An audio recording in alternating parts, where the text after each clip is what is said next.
This is a very interesting little heather called cross-leaved heather.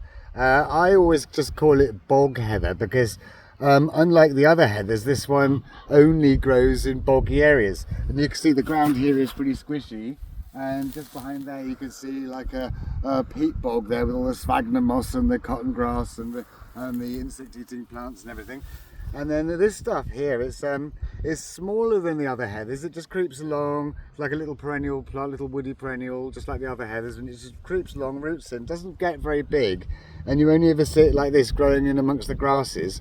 And the flowers are more upright, quite like big upright bells, kind of a pinky purpley colour with little white bits.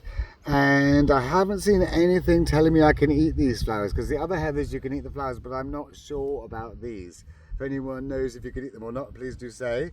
But they have their uses mainly has been in textiles and thatching. Apparently this is mostly used in the Hebridean Islands in Scotland. But I can't find much else about them apart from they just like grow in bogs. They like full sun, and they're really like upland, heathland areas. Very, very tough, very, very hardy. And most of them aren't out yet. These are very early.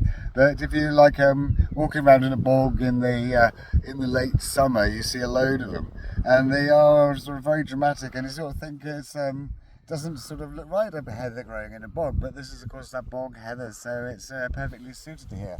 And as I'm walking around, I can see a lot of them, but most of them aren't even anywhere near flowering yet. Most of them look like this.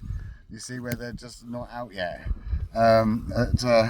Yeah, when they do come out, they look really amazing, and it's just another kind of interesting plant that just like grows in peat bogs.